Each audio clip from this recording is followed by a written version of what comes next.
Welcome to Open Studio, WGBH's weekly spotlight on arts and culture from around the region and the nation. I'm Jared Bowen. Coming up on Open Studio, the photographers making the defining images of our times. To me, it was really important to highlight those really powerful moments of people with fists in the air, with people in community, with black joy. Then a discovery of photographs dating back to the 1800s of men brave enough to show their love. When you look at all the photographs in the book, it's just a repetition over and over again of how much these people loved each other and how the love is the exact same love that everybody else feels. Plus, confessions of an artisanal jeweler. I really like taking apart things and putting them back together. I want my rings to stand the test of time. It's all now on Open Studio.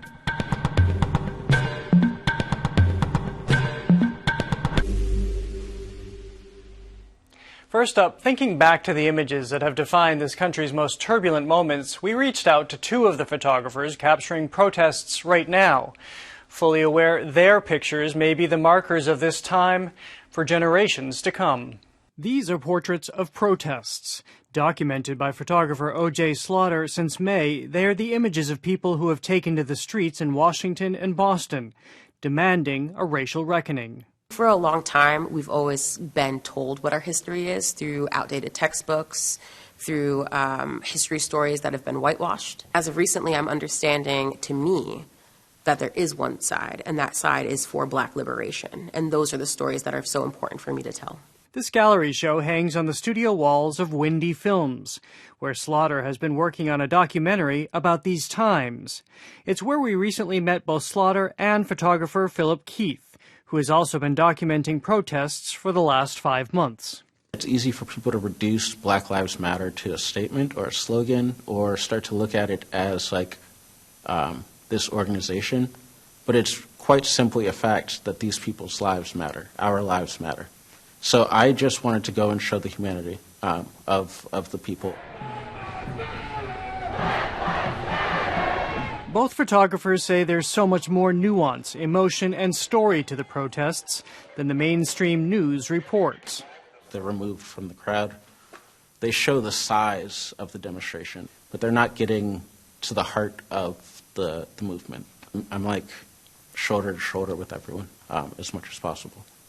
And what does that allow you to, I guess, both see and feel? I mean, the entire range of emotion that's present. I don't ever look for anything. I always try and follow the mood. Slaughter, who uses the pronoun they, is entirely self-taught, honing their craft over the last 9 years in fashion and fine art photography, all of which they say informs their protest work. People who don't take photos don't always understand how much of it is watching body language and being able to understand where a person is when you're taking their photo and meeting them where they're at. Every time I take someone's photo, it feels like an honor because they're letting me peer into their lives. You start to build these relationships with people. You can see what they're going through. Keith has been photographing since he was a student at Boston Arts Academy. His work has appeared in Rolling Stone, The Guardian, and Bloomberg. At the protests, he says he deliberately avoids photographing police presence whenever he can. Black people have had enough. It's just been so many years of being like beat down and not seeing any change come through.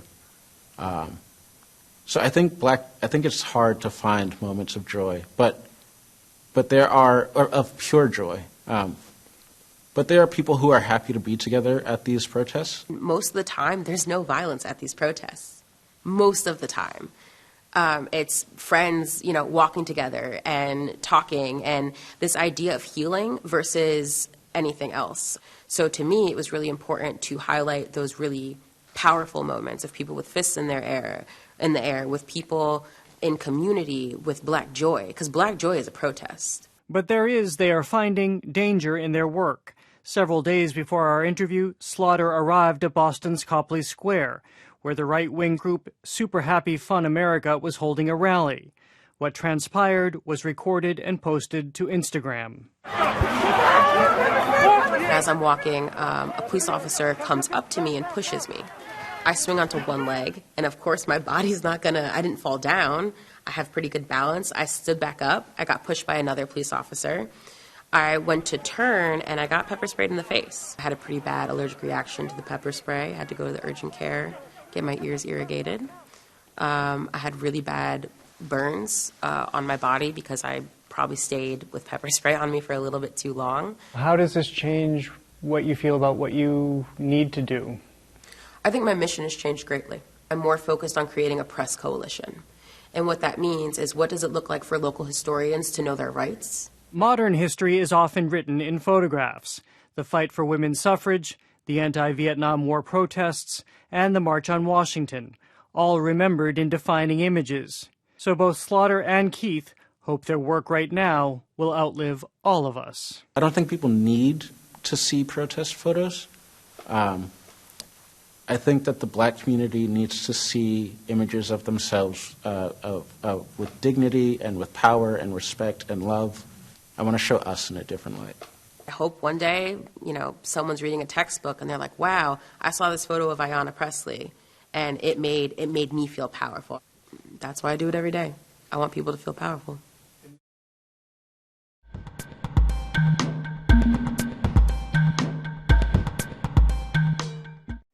Next, two photography collectors have gathered images of men in love. But what makes the photographs striking is that they were all taken well before gay relationships were in any way socially acceptable, and date as far back as pre-Civil War. They're published in the new book, Loving. Hugh Nini, Neil Treadwell, thank you so much for joining us. Gentlemen, we should say you're married, thus the lack of social distancing in your interview. Married right here in Massachusetts. But Hugh, I'll start with you. Tell us about the images in this collection that you have amassed together and that we now find in your book, Loving. Well, we found the first one quite by accident about 20 years ago, and we were surprised that the photograph like this would have ever been taken, and it looked like it took place somewhere around the 1920s, would ever be taken and then survive another 80 years for us to be holding it in our hands. And we thought it was the only one of a kind, and there wouldn't be a second one. So we just went home with it. And you say the first one, thinking, I think what we're all thinking as we see these images even now, how could this possibly happen? Neil, is that the case? We think, did this really exist back? That was probably 100 years then, and would there be another one? So how do you describe what we actually see in these photographs, these men together? When we saw this first one and all the photographs that we collected subsequently, what we see when we look into this photograph is a look of love between two men. It's unmistakable. It's not a look that you can manufacture if you're not feeling it, and it's not a look that you can hide if you are feeling it. And so these men, whatever period during the 100 years that these photographs were taken, risked a lot to take a photograph and memorialize the feelings they had for one another, and then for its survival had to keep it hidden for its lifetime. And then we suppose that somebody after the subjects passed away, kept it hidden for us to find one day. And cumulatively, when you look at this collection, when you look at all the photographs in the book, it's just a repetition over and over again of how much these people loved each other and how the love is the exact same love that everybody else feels. Well, I have to confess, when I first learned of this, I thought, well, how do they actually know? They weren't there, of course, and these are old photographs, and they could just be really good friends, or they could even be brothers. But then I got your book, and I started looking through it, and you just know. There's no other way to explain it. You just know. So, and I know that you've had to weigh those, you've had to make judgment calls. So how do you decide they are indeed a couple? We finally came up with a 50-50 rule, and so we will collect photographs that we think are a possibility. But the photographs that we have in the book, to us, we're 100% sure that they are. And it's just, as Hugh said, it's that unmistakable look in the eyes and the emotion that it pulls from you to look at the image. So in your going through all of these photographs, of course, they couldn't possibly know that others are being photographed like they are, and yet you're noticing throughout 170 years there's a similarity in pose. Tell me about that. I'm going to take this because you're the one that found it. So there was a point about, 6 years ago or so, we had accumulated a lot of photographs and we hadn't put them in albums yet. And I just said to Neil, could you go through these and figure out how they might get, sorted onto different pages? And he was behind us at the dough board and he was just messing around with the photographs. And he said, I think I've got it. And I walked over there. And all of a sudden, all of these, he had grouped them together by like double hand hold, over the shoulder finger holder, just boyfriends in boats, boyfriends on bicycles, boyfriends in trees. The pictures could be as old as 60 years apart and different eras during that 100-year period, but the poses were identical. There's no way they could have seen each other. There's no way they could have seen an example printed somewhere or reproduced somewhere. These were organic poses that they came up with in isolation that matched across time and geography. They kind of just tell us we're all just human beings with the same instincts, right? Yeah, exactly. Well, as you begin to look at this collection in its totality and you realize how many men were willing to be photographed together, and as you've gone into the history, what have you come to understand maybe about who these men were, why this was being done? I think they wanted to memorialize the love that they had for each other, and when it was in a safe space and they found someone who could take their photograph, they had that opportunity to memorialize that moment. We don't know if that moment lasted a week, a month, all their life, but it definitely, you can tell from the wear on the photographs and if they were kept pristine or if they had folds in them, how they were used or loved. I mean, this is a question I never ask, but I feel it is appropriate here. Do both of you have favorites? As you spent time not only with these photographs but with these men, and again, just looking in their eyes and knowing what they saw?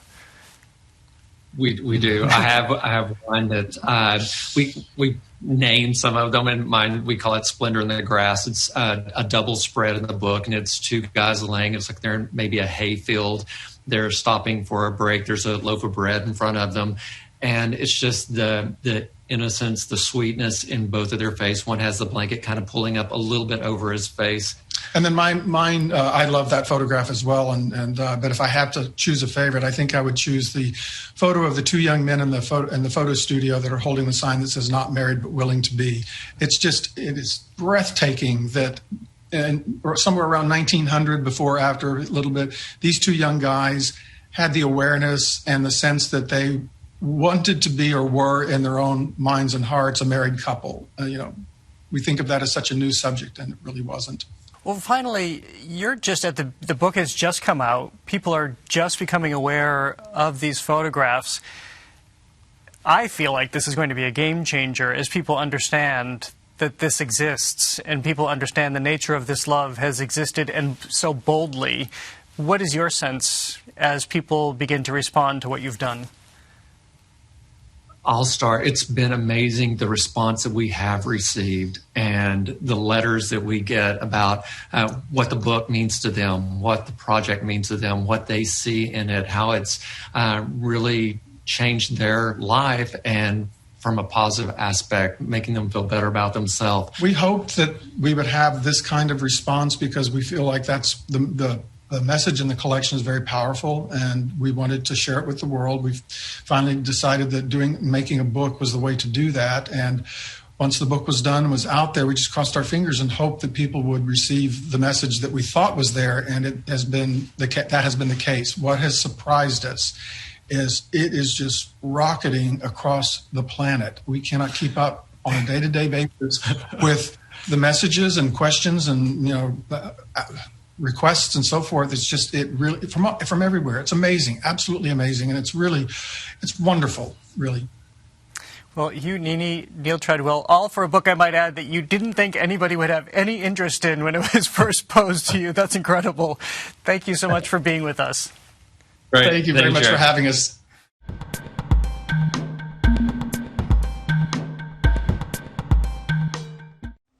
Another museum is welcoming visitors once again. It's time now for Arts This Week.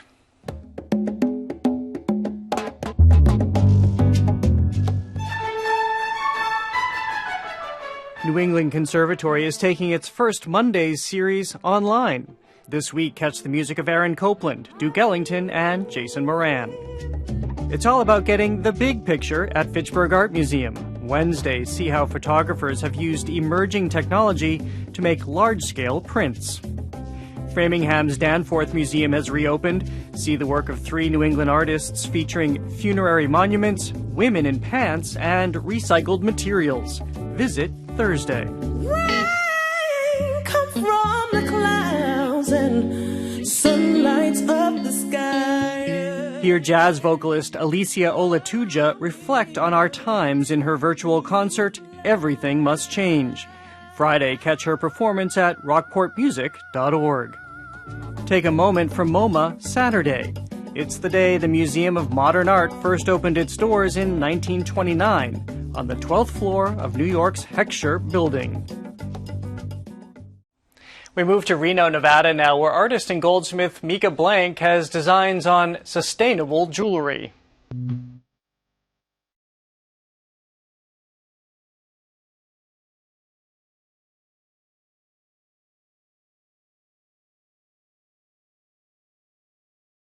My name is Micah Blank, and I create jewelry. I make all of my jewelry in the old post office in downtown Reno in the basement. I got started in jewelry because I wanted to wear jewelry, and I couldn't ever find jewelry that I liked, so I decided that I had to make my own jewelry. I really like gold jewelry, but I like it to be particular and kind of look a certain way. I like signet style rings, and I like kind of bigger, heavier pieces. I like to use a lot of diamonds and 18 karat gold. I would consider it to be more of a fine jewelry, but I also like it to be just very basic and kind of minimalist and simplistic. I make necklaces, bracelets, earrings, rings. I really like to make engagement rings. I love diamonds, so when people want like an engagement ring, I get excited because it's just like a statement piece and I love it. Usually I start with the stone, so I'm building a design around a center stone. So depending on the shape, I kind of create, the lines of it, and so it's going to kind of fit with the shape of the stone. When I sit down to create a piece of metal, I usually melt the metal in some kind of a crucible or just a form so that I can get a basic shape of the melted metal. And then from there I will draw it into wire or hammer it into a shape that I need. I really like working with the metal. It's very pleasing to see the kind of stretch out and become something out of kind of just this lump of gold that I melted down. I try to keep in mind dimensions and proportions of the actual jewelry itself. I don't want to make a ring too heavy so that the stone looks smaller, and I don't want to make it too small, so too thin, so it's flimsy. I try to keep in mind like structural integrity and things like that.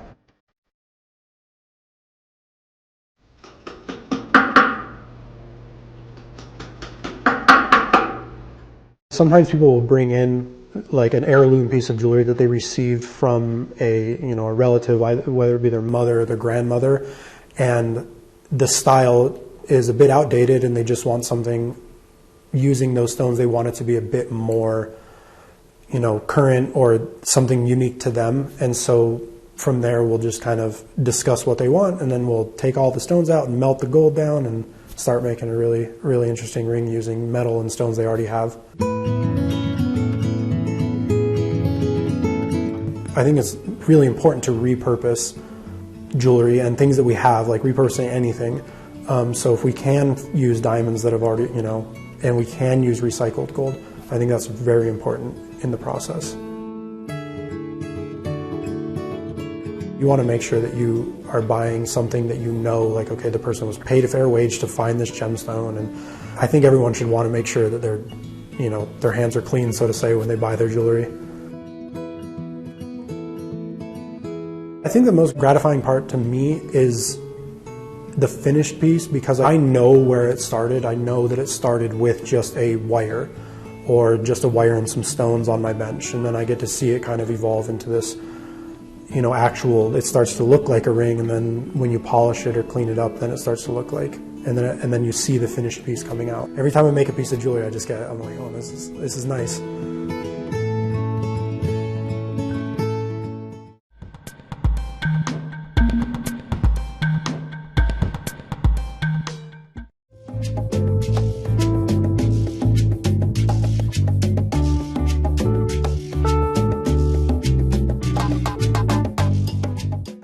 In Monroe, Louisiana, the community came together pre-COVID to develop and stage a public art project. It took flight with large sculptures of herons.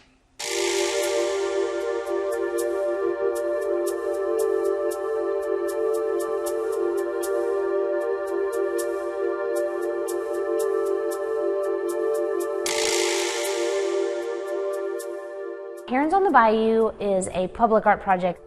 We had quite a few projects that we were working on for the city, trying to get our environment a little bit more engaged. We really have been lacking in our public spaces, art where people can see it, not just in a gallery or a museum.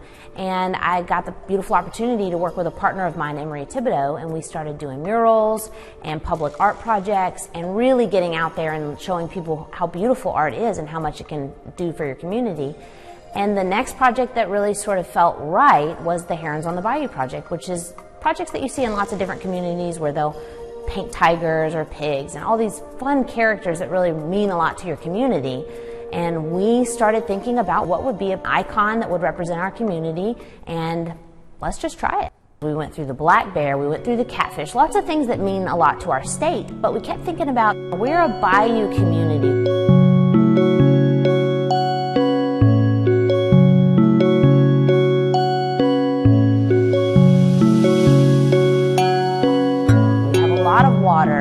And what is an animal that we see that maybe we're just forgetting about? And we love the idea of doing a bird. It just sort of resonated with us because you wouldn't normally see a bird done, and they got these really spindly legs, so it makes it kind of difficult.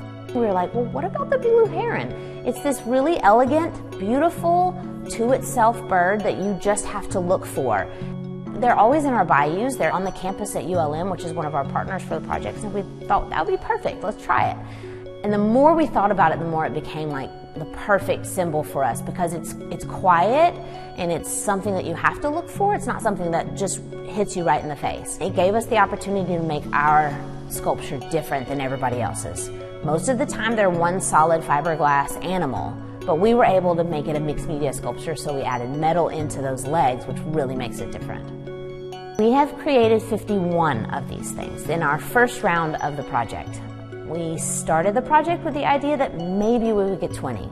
We'll convince 20 people to buy them and let us get artists to paint them, and we just blew it out of the water. Our community has just really supported the project and just really loved it. We have been blown away by the amount of design options for the herons. We had over 250 designs submitted for 51 herons. You couldn't dream up some of the things they came up with. Some of them were doodly.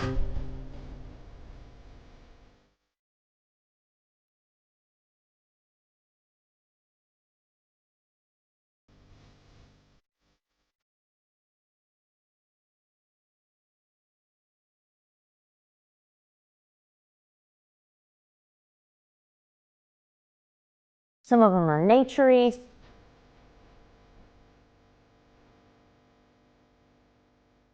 Some of them are throwbacks to our community, like we have one that's all about cotton and about the cotton industry, and then we have others that are about locations like our park and our walking trails and the bayou and things like that. Some are dotted. They go from one end of the spectrum to the other, from masterpiece fine arts to fun, whimsical, wonderful pieces as well. Everybody understands that it takes a team to make things happen, and that has just been beyond positive for our community. Because we were able to go past 20, we have 51 of them. You do just happen to glance around and there's one there. If you're driving around town, our community is so small that as you're driving around, within a couple minutes of your drive, you're gonna find one. If you're on the main drags, if you're on some of our main streets, some of our main community areas, they are everywhere. You kind of have to be not paying attention to not see them, which is really wonderful. When our community is traveling around or gathering together for an event of any kind, Some of the best comments that I have are how exciting it is to spot one. And this is coming from adults or kids. Parents will bring their children over to me and explain how exciting it is for their kids to be able to see them, and then they want to go find all of them. But when the kids are done talking, the parents have just as much excitement about them. They, on their own, young to old, they want to get out, they want to find them, they want to see all the really fun things in them, and they want to get out of their cars and look closer and see all the neat little bits of them. When we think about our artists that actually got to paint them, it brought the kid out in them as well.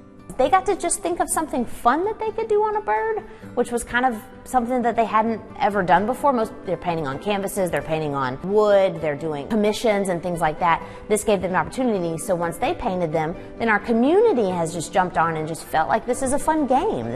Let's see how many we can find, and we're doing a wayfinding element so people can go online and they can go like have a scavenger hunt and find them.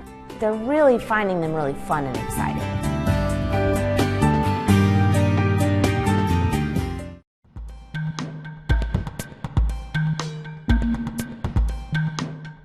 And that is all for this edition of Open Studio. Next week, America, as seen by photographer Robert Frank in the 1950s. Plus, Wampanoag artist Elizabeth James Perry on her new exhibition at the New Bedford Whaling Museum. Until then, I'm Jared Bowen. Thanks for joining us. As always, you can visit us online at gbh.org/openstudio, and you can follow us on Instagram and Twitter at OpenStudioGBH.